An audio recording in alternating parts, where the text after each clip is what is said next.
اللہم صلی علی محمد وعلی آل محمد کما صلیت علی ابراہیم وعلی آل ابراہیم انک حمید مجید اللہم بارک علی محمد وعلی آل محمد کما بارکت علی ابراہیم وعلی آل ابراہیم انک حمید مجید اعوذ باللہ من الشیطان الرجیم بسم اللہ الرحمن الرحیم قال اللہ تعالی فی القرآن المجید فرقان الحمید انما یرید اللہ لیذہب عنکم الرجس اہل البیت رکم تطہیرا وقال رسول اللہ صلی اللہ علیہ وآلہ وسلم انی تارک فیکم ما ان تمسکتم بی لن تزلوا بعدی احدہما اعظم من الآخر کتاب اللہ حبل ممدود من السماء الى الارض وعطرتی اہل بیتی لن یتفرقا حتی یرید علی الحوض فانظروا کیف تخلفون فیہما صدق اللہ مولانا العظیم وبلغنا رسولہ النبی امین المکین الکریم الرؤوف الرحیم ونحن علی ذالک لمن الشاہدین والشاکرین اما بعد۔ زہرا کو عطا ہوئی ہے جو شان اعلیٰ سلام اللہ علیہا۔ زہرا کو عطا ہوئی ہے جو شان اعلیٰ، سمجھے گا اسے کوئی مقدر والا، سمجھے گا اسے کوئی مقدر والا، اور امید سفارش رکھتا ہے ان سے نصیر، امید سفارش رکھتا ہے ان سے نصیر۔ زہرا کا کہا نہ مصطفیٰ نے ٹالا، زہرا کا کہا نہ مصطفیٰ نے ٹالا، اور مادر ہیں زینب کی حسین و حسن کی، مادر ہیں زینب کی حسین و حسن کی، ہے آل محمد کی رضا فاطمہ زہرا سلام اللہ علیہا۔ اور پوچھا جو کسی نے کہ ہے خاتون جنا کون، پوچھا جو کسی نے کہ ہے خاتون جنا کون، آہستہ سے رضوان نے کہا فاطمہ زہرا سلام اللہ علیہا۔ چادر زہرا کا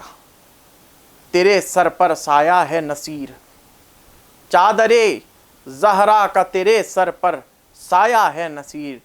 فیض نسبت بھی دیکھیے نسبت بھی زہرائی ملی، فیض نسبت بھی دیکھیے نسبت بھی زہرائی ملی۔ السلام علیکم ورحمۃ اللہ تعالی وبرکاتہ۔ ناظرین، کافی وقت دراز سے میرے پاس کافی میسیجز اور کال آتے رہے، اور بار بار میرے متعلقین، میرے خیر خواہ اور مجھ سے نسبت رکھنے والے لوگوں نے مجھے یہ کہا کہ اشرف آصف جلالی پاکستان میں جو علماء بریلویہ کا اس وقت عالم دین ہے، جو سیدہ طیبہ طاہرہ فاطمہ ظاہرہ عابدہ البتول زوج ابو الحسن ام حسنین اور دختر نیک محترم سید المرسلین حضرت محمد مصطفیٰ صلی اللہ علیہ وآلہ وسلم کی شان اقدس مطہرہ میں گستاخی کی ہے، اس کا جواب آپ کو دینا چاہیے۔ میں نے جواب میں تاخیر کی، اس کی وجہ ہے، تاخیر کی وجہ یہ رہی کہ میں بہت وقت سے یہ واچ کر رہا تھا، میں نظارہ کر رہا تھا کہ کون لوگ ہیں جو اب اس بار اپنی زبان سے تالا توڑیں گے، اپنے منہ سے تالا ہٹائیں گے، اور جو سیادت کا تمغہ لیے گھومتے ہیں اور اہل بیت سے مودت و محبت رکھنے والے علماء دین جو دعوی محبت اہل بیت رکھتے ہیں یا دعوی محبت صحابہ رکھتے ہیں، وہ اس معاملے میں کچھ بولیں گے۔ تو تمام ویڈیوز میرے پاس آتی رہیں، کم و بیش میں نے ساری ویڈیوز پر نظر کی، بیانات کو دیکھا، سمجھا، پرکھا، من و عن میں نے کافی بیانات کو سماعت کیا۔ نتیجے پر میں یہ پہنچا ہوں یہاں پر کہ زیادہ تر سادات اور زیادہ تر علماء وہ یہاں پر بھی بڑی مصلحت پسندی سے کام لے رہے ہیں، وہ یہاں پر بھی بڑی ہلکی ہلکی چال چل رہے ہیں۔ میانہ روی کو وہ اپنی مصلحت کہتے ہیں اور ڈرتے ہیں کہ کہیں رافضیت کا فتویٰ نہ لگ جائے، اور اس سے بھی خوف زدہ ہیں کہ کہیں میری مریدی پیری مریدی کی لائن پر، میرے پیری مریدی کے سلسلے پر فرق نہ پڑ جائے، رخنہ نہ ڈل جائے۔ الا ماشاء اللہ کچھ ایسے علماء اور مشائخ اور سادات سامنے آئے کہ جنہوں نے ایسے لوگوں کو مناظرہ مباہلہ کے لیے بھی دعوت دی، اور ان کا میں صمیم قلب سے شکر کرتا ہوں، اور انہوں نے اپنی بات رکھی اور بڑے اچھے انداز میں رکھی، لیکن وہ بڑے مختصر لوگ ہیں، لیکن پھر بھی وہ قابل احترام ہیں کہ انہوں نے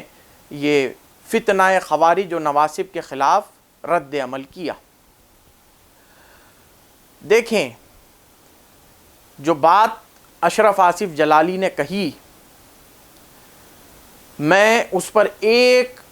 جملہ آپ لوگوں کو دے دوں۔ اس نے یہ کہا، معاذ اللہ ثم معاذ اللہ، 100 مرتبہ اللہ مجھ کو معاف فرمائے ایسے جملہ ادا کرنے سے، جو ابلیس اور شیطان جیسے لوگ جو ہیں، ابلیس اور شیطان، وہ ایسے جملے ادا کریں۔ ہم کو اللہ مومنین کو ایسے جملوں سے محفوظ رکھے۔ اس نے یہ کہا کہ جب آپ باغ فدق مانگ رہی تھیں اس وقت آپ خطا پر تھیں، معاذ اللہ، اس وقت آپ خطا پر تھیں، اور جیسے ہی آپ کو حدیث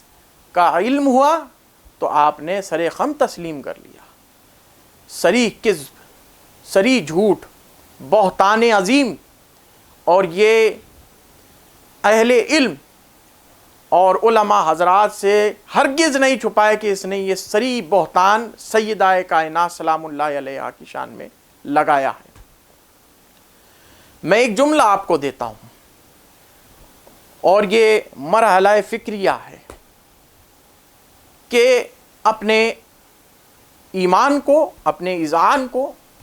اور اپنی روح کو وجدان اور عرفان بخشیں اور پوچھیں کہ جن کے در کے غلام، جن کے در کے فقیر اور جن کے در کے گدا معصوم فرشتے ہیں، معصوم ملائک ہیں، کیا وہ معصومین نہیں ہو سکتے؟ جن کے در کے گدا، جن کے در کے غلام، جن کے در پر دستک دے کر ملائکہ مقربہ،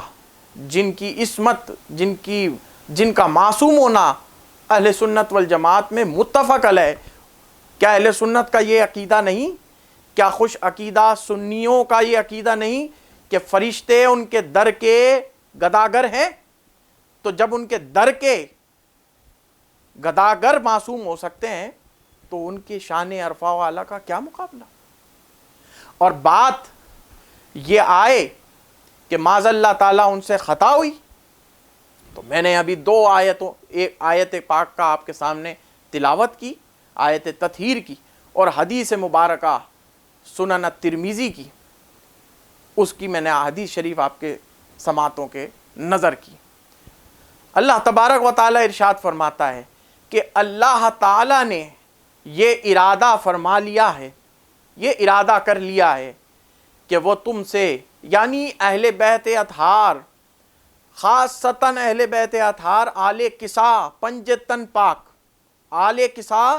پنج تن پاک، اللہم ہاؤلائی اہل البیت، اہل ردا، اہل کسا پنج تن پاک، اللہ تعالیٰ نے ان سے ارادہ فرما لیا ہے خاصتاً کہ تم سے وہ تمام ظاہری اور باطنی نجاست پلیدگی کو دور فرما دے گا، اور تم کو ایسا طاہر و مطہر بنا دے گا کہ تم خود تو پاک ہوگے ہی، جو تم سے منسلک ہوگا وہ بھی پاک ہو جائے گا، جو تمہارے دامن میں بیٹھے گا وہ بھی رشد و ہدایت پا جائے گا۔ میں پوچھیں، مفتی سے پوچھیں، قاضی سے پوچھیں کہ یہ مسئلہ فدق کیا ہے، جنگ جمل و جنگ صفین کیا ہے، مسئلہ خوارج نہرواں کیا ہے، یہ سب کیا ہے؟ تو وہ کہتے نہیں جی یہ تو افطرا پردازی ہے، یہ تو جھوٹ ہے،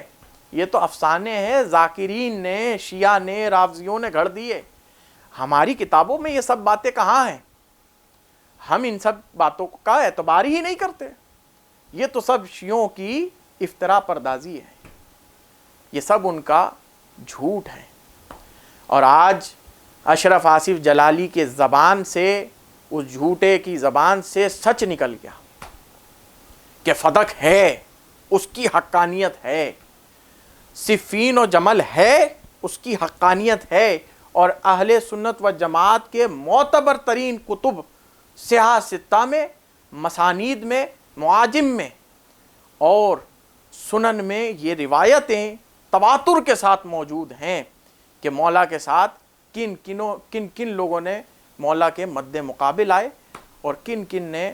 مولا کے خلاف علم بغاوت بلند کیا۔ آپ کو نوٹ کرنے کی بات ہے، اور اس بات پر آپ جمع ہو جائیں، یہ جو میں بات کہہ رہا ہوں یہ پورے اطمینان قلبی کے ساتھ، اور میں نے اب تک جو الف ب ت سے پڑھا ہے اس سے زیادہ نہیں کہہ رہا، جو الف ب ت سے کا میں قاری ہوں، جو میں نے پڑھا ہے اس کے نتائج آپ کے سامنے مرتب کر رہا ہوں۔ یعنی آپ کو بتانا چاہتا ہوں کہ بے خودی بے سبب نہیں غالب، کچھ تو ہے جس کی پردہ داری ہے۔ شروع سے اہل سنت و جماعت ہمیشہ دو دھڑوں میں بٹی رہی۔ اہل سنت و جماعت خود ائمہ اہل سنت و جماعت ایک وہ ہوئے جنہوں نے مودت و محبت اہل بیت میں بہت فضائل و مناقب بیان کیے، اور ان کی جو طبیعت تھی، ان کا جو مزاج تھا، ان کا جو مزہ تھا، وہ اہل بیت اطہار کی غلامی میں تھا۔ ان پر خود اہل سنت و جماعت نے متہم بالتشیع، یعنی شیعہ ہونے، رافضی ہونے کے فتوے لگائے۔ یہ ریکارڈ اہل سنت و جماعت کے دفتر میں، لائبریری میں موجود ہیں۔ آپ جنہیں عربی آتی ہے، اور یہ اردو میں بھی اب تو زبانیں موجود، اردو زبان میں بھی اب تو کتابیں موجود۔ آج تو انفارمیشن اینڈ ٹیکنالوجی کا زمانہ ہے، گوگل پہ سرچ کر لیں، آپ کو بہت کچھ مل جائے گا، سب کچھ تو نہیں لیکن بہت کچھ مل جائے گا۔ تو اہل سنت و جماعت نے خود اہل سنت و جماعت کے ائمہ کو اہل بیت اطہار کی محبت اور شریعت کے پاس و لحاظ رکھتے ہوئے، جو محبت جو اہل سنت نے خود قاعدے بنائے کہ اس قاعدے سے باہر نہ جانا، اس میں بھی محبت رکھتے تھے، اور طبیعت کا میلان اہل بیت اطہار کی طرف تھا، تب بھی تشیع کے فتوے لگائے، جن میں نامور علماء امام شافعی، امام نسائی، امام حاکم النیشاپوری صاحب مستدرک، علامہ محمد بن جریر الطبری، امام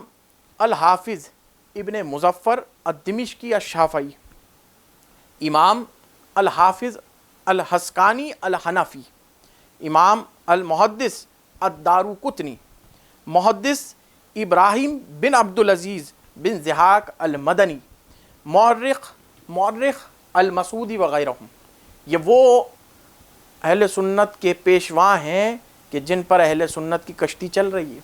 یہ بھی متہم بالتشیع ہوئے، پھر کس بات کا ڈر؟ یہ بھی رافضیت کے فتوے سے نہیں بچے، بلکہ حق تو یہ ہے کہ جب اہل بیت اطہار کا ذکر ہو تو اس طرح کرنا چاہیے، بغیر ڈرے کسی کے خوف رکھے کہ سامنے والا خود ہی تشیع کہہ دے۔ کوئی ہمیں ڈر کی بات نہیں، ہمیں اللہ اور اس کے رسول صلی اللہ علیہ وسلم کی رضا حاصل کرنی۔ ایک دھڑا وہ ہے، وہ ہے اہل سنت میں ہی جس نے نجدیت کو، ناسبیت و خارجیت کو، ایسے علماء نے، ان کے افکار و نظریات نے فروغ دیا ہے۔ خود اہل سنت و جماعت کے اندر سلفی علماء پیدا ہوئے ہیں، اہل بیت اطہار پر، ان کے فضائل پر برچیاں چلانے والے علماء پیدا ہوئے ہیں، اور بڑی طویل ان کی فہرست ہے۔ میں کچھ نام گنوا دیتا ہوں جو مسلکن جو ہیں مقلد ہیں اور غیر مقلد نہیں ہیں، وہ کسی نہ کسی مسلک سے، مذہب سے وہ متصل ہیں، آیا وہ حنفی ہیں، آیا وہ مالکی ہیں، حنبلی ہیں یا شافعی ہیں۔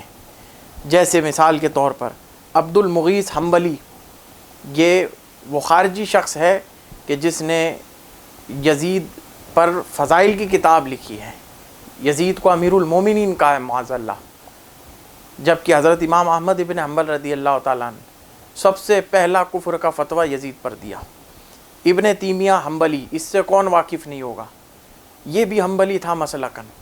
اس نے بھی خوب اہل بیت اطہار کے فضائل و مناقب پر برچیاں چلائی ہیں، خوب تنقیص کی ہے اس نے۔ محمد بن عبد الوہاب نجدی حنبلی، یہ بھی حنبلی ہے۔ محمد بن عبد الوہاب نجدی وہ کتاب التوحید کا مصنف جس نے پورے اہل حجاز میں سلفیت مروانیت کے نظریے کو فروغ دیا ہے، اور جو مزارات اہل بدر کے اور سیدہ کائنات سلام اللہ علیہ کا وہاں پر منہدم کیا گیا ہے، وہ اسی کے رجیم کے لوگ ہیں، اسی کے ما اثر علماء نے حکومت حجاز کو حکم دیا ہے اور وہاں کے مزارات توڑوائے ہیں معاذ اللہ۔ محمد نصیر الدین البانی حنفی، یہ بھی حنفی مسلک کا امام ہے، حنفی مسلک میں موجودہ اہل حجاز میں حنفی مسلک کا مؤید ہے، اور وہاں پر اس کے ذریعے سلفیت کے نظریات فروغ پائے۔ اسماعیل دہلوی، اس سے کون واقف نہیں ہوگا، یہ شاہ عبدالعزیز، شاہ عبدالرحیم، شاہ ولی اللہ محدث دہلوی جو نقشبندی سلسلے میں تھے اور ہندوستان کے بڑے نامور گھرانہ گزرا ہے محدثوں کا، انہوں نے ان کے گھر کا یہ چشم و چراغ اسماعیل دہلوی جس نے تقویت الایمان لکھی اور ہندوستان میں اہل حدیث مذہب کو فروغ دیا، اور اس نے بڑی گستاخیاں بارگاہ رسالت میں کی ہیں۔ قاضی ابو بکر ابن عربی المالکی اور ابن خلدون جیسے لوگوں نے بھی یزیدیت اور مروانیت کو فروغ دیا ہے۔ کہاں کمین چھوڑی؟ ایک گروہ وہ کہ جس کی ہم تعظیم کرتے ہیں اہل سنت و جماعت کے ائمہ اور علماء کا، جنہوں نے اہل بیت اطہار اور صحابہ اکرام میں کما حق کا ہو، جیسا انہیں لکھنا چاہیے تھا، جیسے فضائل و مناقب بیان کرنے چاہیے تھے ویسے کیے ہیں، حق ادا کیا ہے، تو ہم ان کی دل سے تعظیم کرتے ہیں۔ اور ایسے ہی اہل سنت و جماعت کے اندر علماء پیدا ہوئے ہیں جن کے نظریات خارجی رہے، جن کے نظریات میں وہابیت اور سلفیت رہی، جنہوں نے اہل بیت اطہار سے گریز کیا ان کے فضائل و مناقب سے، حتیٰ کہ ہر مقام پر کبھی موضوع، کبھی ضعیف، کبھی منکر حدیث کہہ کے فضائل اہل بیت کی احادیث کو کاٹ دیا گیا۔ آج آپ دیکھیں کہ سیاستہ کے اندر بھی، حتیٰ کہ جمیع کتب حدیث اہل سنت و جماعت کی، ان کے اندر مروان اور ولید بن عقبہ بن ابی معیط فاسق، ان جیسے لوگوں کی بھی روایتیں موجود ہیں، ان سے روایت حدیث لی گئی ہیں، جن ملعون کو اللہ کے رسول صلی اللہ علیہ وسلم نے مردود بارگاہ کیا تھا، ان سے حدیثیں موجود ہیں۔ اور جن لوگوں کے صاف قلب تھے، وہ صرف محبت اہل بیت میں ان کی طبیعت کا میلان تھا، تو ان کی حدیثوں کو ریجیکٹ کر دیا گیا۔ آج مرحلہ یہ ہے کہ جب 12 ائمہ اہل بیت اطہار کے حوالے سے ہم اہل سنت و جماعت میں کتب تلاش کرتے ہیں، فضائل و مناقب پڑھنے کی جستجو اور طلب رکھتے ہیں، تو وہاں ہم کو کچھ ملتا نہیں مگر بہت تھوڑا سا۔ یہ سب معاملات ہیں۔ خیر، میں موضوع اصل کی طرف آتا ہوں۔ اشرف آصف جلالی نے جو گستاخی کی جناب سیدہ کائنات سلام اللہ علیہا کی شان میں، اس میں اس نے 2 ہمارے مشائخ چشت کے حوالے سے گفتگو کی، اور حضرت پیر مہر علی شاہ چشتی نظامی گولوی رحمۃ اللہ تعالیٰ علیہ کی کتاب التصفیہ ما بین سنی و شیعہ، اس کتاب کے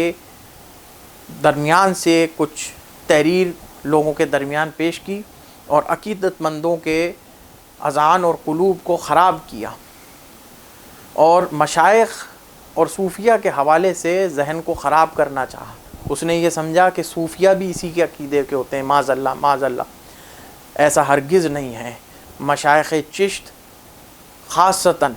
اور چاہے کوئی بھی صوفی ہو، وہ سر تا پا مودت اہل بیت اطہار میں مستغرق ہوتے ہیں. ان کی زندگی شب و روز اہل بیت اطہار کے اذکار میں گزرتی ہے. وہ ایسی بات لکھیں گے اپنی کتاب میں. مجھے اس کتاب التصفیہ بین السنی و شیعہ، یہ کتاب کے اندر مجھے کہیں بھی جو اس نے الفاظ ادا کیے ہیں کہ جس وقت آپ صدق مانگ رہی تھی خطا پر تھی، کہیں نہیں لکھا ہے پوری کتاب میں. معاذ اللہ. اور یہ بھی کہیں نہیں لکھا ہے کہ آپ نے جب حدیث سنی تو سر خم تسلیم کر لیا. پوری کتاب سے مجھے وہ التصفیہ ما بین سنی و شیعہ، اس کتاب سے پیر مہر علی صاحب کی نکال کر دکھا دے کہ کہاں لکھا ہے. خیر، اس نے یہ کہا تھا کہ ہم اہل سنت و جماعت اہل بیت اطہار کو معصوم نہیں مانتے ہیں، اور اس میں پیر مہر علی شاہ صاحب گولوی کا حوالہ دیا تھا. میں سرگروہ سلسلہ چشتیہ نظامیہ کے سرخیل حضرت سلطان جی محبوب الہی حضرت نظام الدین اولیاء رحمۃ اللہ علیہ کی کتاب فوائد الفوائد شریف، جو کہ ہمارے سلسلہ چشتیہ کا دفتر علمی اور عملی ہے، اس میں صاف صاف عصمت کے حوالے سے لکھا ہوا ہے. یہ حضرت خواجہ نظام الدین اولیاء کی کتاب ہے فوائد الفوائد شریف. اس میں حضرت محبوب الہی فرماتے ہیں، یہ دفتر سوم ہے اور مجلس بھی سوم، یعنی تیسری مجلس اور تیسرا دفتر. فرماتے ہیں، لختی سخن در عصمت انبیاء و اولیاء افتاد، فرمود کہ انبیاء معصوم اند و نزدیک فقراء اولیاء ہم، لیکن انبیاء واجب العصمت اند و اولیاء جائز العصمت.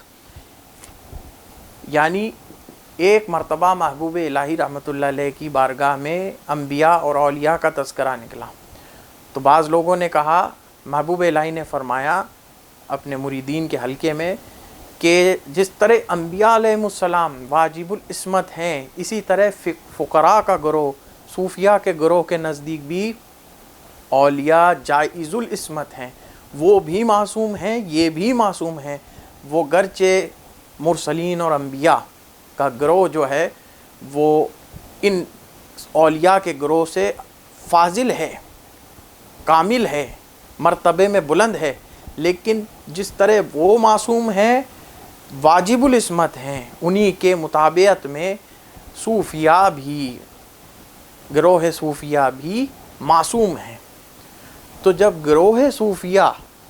معصوم کہہ لیں یا محفوظ کہہ لیں، محفوظ اور معصوم صرف لفظی بدل پھیر بدل کا کام ہے، مطلب وہیں آخر میں جا کے وہیں پورا ہوتا ہے جو معصوم ہے. معصوم اگر صوفیاء ہو سکتے ہیں، اولیاء ہو سکتے ہیں، تو پنجتن پاک اہل بیت اطہار اور خاصتاً سیدہ کائنات سلام اللہ علیہا، کیا یہ معصوم نہیں ہو سکتے؟ بے شک، بلا شبہ، بلا شک و ریب ہم سلسلہ چشتیہ کہ بزرگان دین کے عقیدے پر ہیں، اور ہمارا عقیدہ ہے کہ اہل بیت اطہار بھی معصوم تھے، اہل بیت اطہار بھی محفوظ و معصوم عن الخطا تھے. یہ فوائد الفوائد کا آپ کو حوالہ دیا. میرے پاس صحیح بخاری ہے، اب میں وہ حوالہ دکھانے لگا ہوں جس میں آصف اشرف جلالی نے یہ کہا تھا بڑے دعوے کے ساتھ کہ سیدہ کائنات سلام اللہ علیہا کو حدیث ملتے ہی آپ نے سر خم تسلیم کر لیا. یہ بڑا بہتان اور جھوٹ ہے. صحیح بخاری میں حدیث کیا کہہ رہی ہے جو اس کے تمام جملوں کو رد کرتی ہے؟ سنیں. حدیث صحیح بخاری کی کتاب المغازی، باب غزوۃ خیبر، خیبر کا غزوہ اس کا باب ہے، اور حدیث نمبر ہے 4240 4241. حضرت عائشہ صدیقہ رضی اللہ تعالیٰ عنہا سے یہ حدیث مروی ہے. فرماتے میں حدیث کافی طویل ہے، میں موضع شاہد یعنی جو اصل جہاں سے مجھے اس بات کا رد کرنا ہے اس کے کہ سر خم تسلیم کیا، وہ آپ لوگوں کے سماعت کرتا ہوں۔ فرماتے ہیں فَأَبَا أَبُو بَكْرٍ أَن يَدْفَعَ إِلَى فَاطِمَةَ مِنْهَا شَيْئًا، یہ حدیث کا ٹکڑا ہے کہ ابو بکر رضی اللہ تعالیٰ نے فاطمہ سلام اللہ علیہا کو کچھ بھی دینے سے یعنی فدق دینے سے انکار کر دیا۔ فوجدت فاطمۃ علی ابی بکر فی ذالک فحجرتہ فلم تکلمہ حتی توفیت، حتیٰ کہ آپ وصال کر گئیں جب تک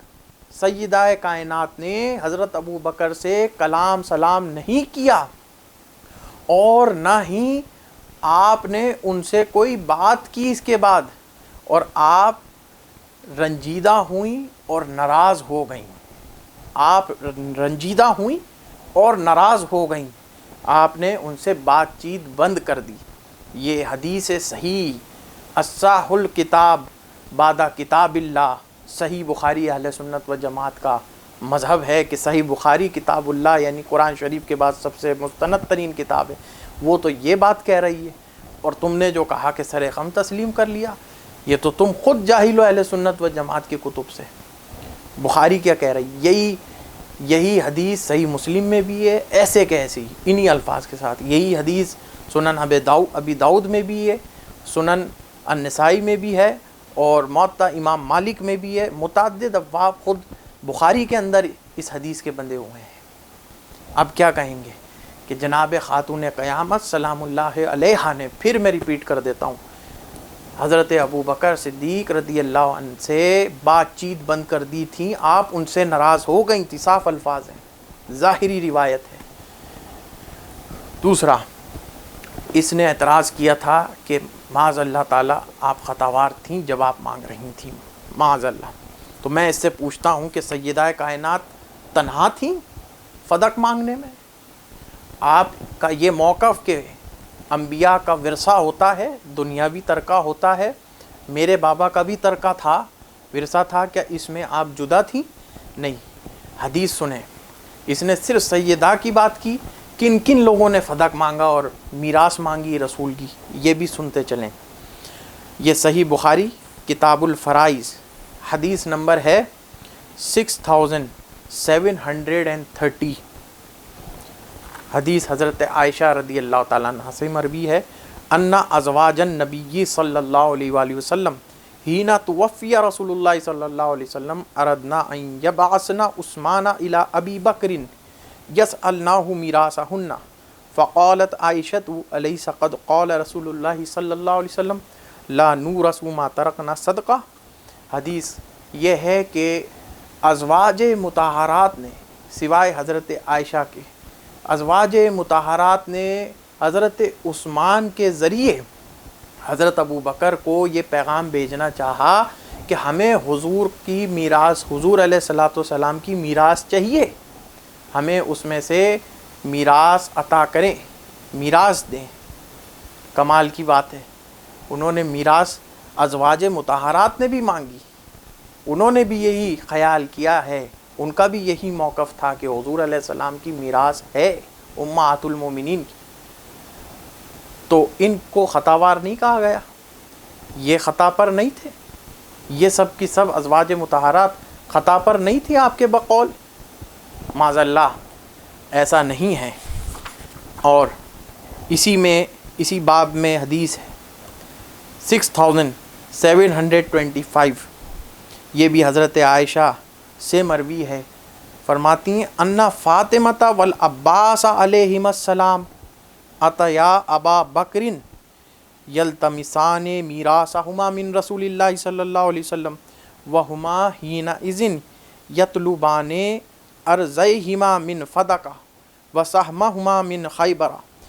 حضرت فاطمہ سلام اللہ علیہا اکیلی نہیں گئی تھیں حضرت ابو بکر کے پاس، حضرت عباس حضور کے چچا بھی گئے تھے حضرت فاطمہ سلام اللہ علیہا کے ساتھ، ان کا بھی یہ موقف تھا کہ حضور کی میراث ہوتی ہے، حضور کی وراثت حضور دنیاوی لحاظ سے ہوتی ہے، حضور کا ترکہ ہے، فدق حضور کا ترکہ ہے، اور یہ اہل بیت اطہار کے لیے ہے۔ جس طرح ازواج مطہرات کو تم نے سائڈ لائن کر دیا، ان کی بات کو ان کو نہیں لے کر آئے روایت میں، اور حضرت عباس کو بھی بھول گئے. صرف تنہا حضرت فاطمہ سلام اللہ علیہا آپ کو دکھی کہ جو فدق مانگنے گئی تھی. دیکھیں یہ روایت صحیح بخاری کی ہے. سنن ابی داؤد شریف، اب آگے اور سن لیں مزید اس کی تشریح. سنن ابی داؤد بھی صحاح ستہ میں سے، صحیح بخاری بھی صحاح ستہ میں سے. اہل سنت کا پورا اثاثہ ان کتاب پر ہے، اہل سنت کے عقائد کا اور اہل سنت والجماعت کے فقہ اور شریعت کا. یہ باب ہے بابن فی صفایا رسول اللہ صلی اللہ علیہ وسلم من الاموال. رسول اللہ صلی اللہ علیہ وآلہ وسلم کو اپنے لیے جن مال کو اپنے لیے لیا تھا اموال غنیمت سے، ان کا بیان، یعنی جو حضور نے اپنی ذات اقدس کے ساتھ خاص کیا تھا ان اموال کا بیان. 1189 حدیث نمبر ہے، حدیث 2 صفحہ کی ہے. میں اس کا لب لباب اور خلاصہ بتا دیتا ہوں. مولا علی اور حضرت عباس دور خلافت عمری رضی اللہ عنہ میں حضرت عثمان بن عفان، عبد الرحمن بن عوف، زبیر بن عوام اور سعد بن ابی وقاص، یہ چاروں کے چاروں حضرات عشرہ مبشرہ میں سے ہیں جنہیں جنت کی بشارت دنیا میں حضور نے دے دی تھی. ان کو حضرت عمر فاروق کے پاس بھیجا کہ حضرت عمر حضرت علی اور حضرت عباس کو وہ میراث دے دیں، یعنی بنی نذیر کے قبیلے سے جو خراج آیا، اموال آئے، اور اموال خیبر، مال خیبر اور باغ فدق، حضرت عمر سے جا کے یہ چاروں لوگ کہیں کہ عباس اور علی کو دے دیں اور ان پر مالکانہ تصرف دے دیں دونوں حضرات کو، یعنی حضرت علی اور حضرت عباس کو. بات اب اس میں یہ سمجھنے کی ہے کہ چاروں عشرہ مبشرہ کا بھی اس کا مطلب موقف یہی تھا جو حضرت علی، حضرت عباس، ازواج مطہرات، جناب سیدہ کائنات سلام اللہ علیہا کا تھا. تو پھر یہ سب لوگ بھی تو خطا وار ہونے چاہیے، ان سب لوگوں کو بھی تو یہ ذمہ دار ٹھہرانا چاہیے کہ انہوں نے جب مانگ رہے تھے یہ سب کے سب خطا پر تھے. صرف سیدہ کائنات سلام اللہ علیہا کے ساتھ معاذ اللہ اس طریقے کے ناجائز غیر شرعی الفاظ استعمال کیے ہیں، جبکہ پوری حدیث ہے آگے تک صاف الفاظ میں لکھا ہے. یہاں پہ قابل غور بات یہ ہے کہ آخر میں حدیث میں یہ لکھا، حضرت عمر نے اپنے زمانے میں حضرت علی اور حضرت عباس کو متولی بنا دیا تھا باغ فدق کا، لیکن مالکانہ حق نہیں دیا تھا. اس کے بعد حضرت عمر کے خلافت میں حضرت علی حضرت عباس نے پھر مالکانہ حق لینا چاہا تو اس سے حضرت عمر فاروق نے انہیں صد کر دیا، روک دیا. آخر میں جو الفاظ ہیں وہ غور طلب ہیں، حضرت سننے لائق ہیں سنن ابی داؤد کے. فَإِنَّهُمَا كَانَ لَا يَطْلُبَانَ إِلَّا الثَّوَابَ. علی اور عباس جو باغ فدق یا اموال خیبر طلب کر رہے تھے وہ اس وقت حق کی تلاش کر رہے تھے، حق پر تھے، حق کی تلاش کر رہے تھے. اور آپ نے کیا کہا کہ خطا پر تھیں معاذ اللہ. اور سنن ابی داؤد میں لکھا ہے یطلبان الثواب، یہ حق تلاش کر رہے تھے دونوں حضرات. میں اس مسئلے پر زیادہ تفصیل سے گفتگو نہیں کرنا چاہتا. باغ فدق ایک دفتر طلب کرتا ہے اور یہ بیان لیل و نہار، شب و روز گزر جائیں تب بھی انتہا کو نہیں پہنچ سکتا. میں چاہوں اس پر بڑے شرح و بسط کے ساتھ اور بڑی تفصیل سے گفتگو کر سکتا ہوں قرآن و حدیث کے حوالے سے، مگر چونکہ جو اس نے بات کہی ہے، جو غلط جملے ادا کیے ہیں، صرف ان کا رد کرنا میرا مطلوب ہے اور امت کی اصلاح ہو جائے. ہم نہیں چاہتے کہ ایسی باتیں کریں، لیکن آپ بار بار ایسی باتیں لاتے ہیں،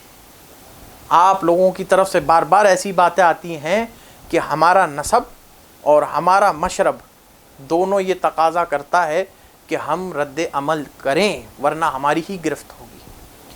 اب میں پیش کرنے لگا ہوں سنن الکبریٰ البیہقی. امام بیہقی اہل سنت و جماعت کے مسلم مقتدا ہیں، مسلم امام ہیں، جن کی بیہقی شریف حدیث کی کتب میں ایک بڑا ذخیرہ کتاب ہے حدیث کی، وہ اس میں لکھتے ہیں، اور سننے کے بعد آپ کو سب کو تعجب ہوگا اس بات پر۔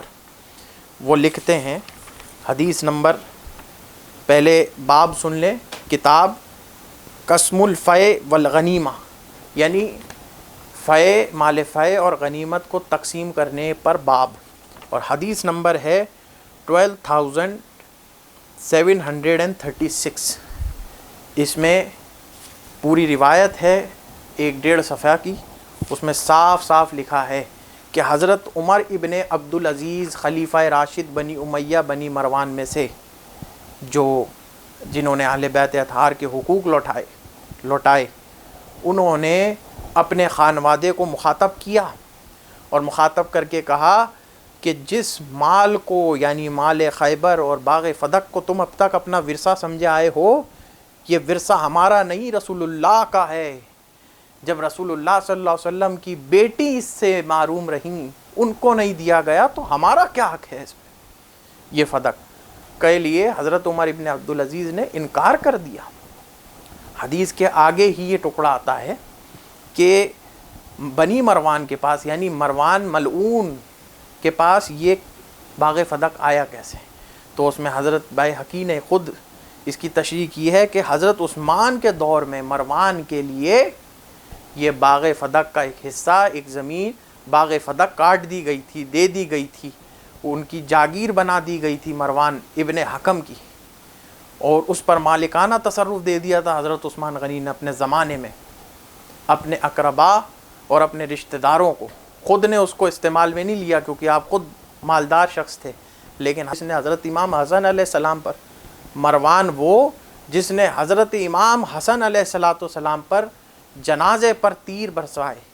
حضرت عثمان رضی اللہ تعالیٰ عنہ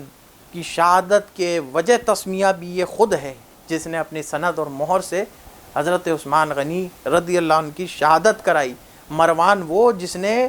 ممبروں سے مسجد کے اہل بیت اطہار پر تبرہ پڑی، معاذ اللہ تعالیٰ، اس کو حضرت عثمان غنی رضی اللہ عنہ نے فدق کا باغ تحفتاً دے دیا تھا۔ وہ میراث رسول صلی اللہ علیہ وآلہ وسلم اس کو اس کے ملکیت میں دے دی تھی، اور دیگر اقارب رشتہ داروں کو 90 سال تک بنی امیہ نے اس باغ فدق سے مزے لیے ہیں۔ آپ مجھے بتائیں، یہاں آ کے امام بیہقی اس کی تفسیر کرتے ہیں کہ حضرت عثمان غنی کا اس باغ کو دینے کے پیچھے علماء اہل سنت نے، یعنی ائمہ حدیث نے یہ تعویل کی ہے کہ جس طرح نبی کے بعد نبی کے تمام معاملات کا خلیفہ ضامن ہوتا ہے، اسی طرح حضرت عثمان غنی رضی اللہ عنہ نے سمجھا کہ میں رسول کا خلیفہ ہوں، رسول اللہ صلی اللہ علیہ وسلم کا، تو یہ میری چیز ہو گئی، تو میں اب اسے اپنے اقربا میں تقسیم کر سکتا ہوں۔ میں کہتا ہوں علماء دین سے انصاف سے کہیں، کیا سیدہ کائنات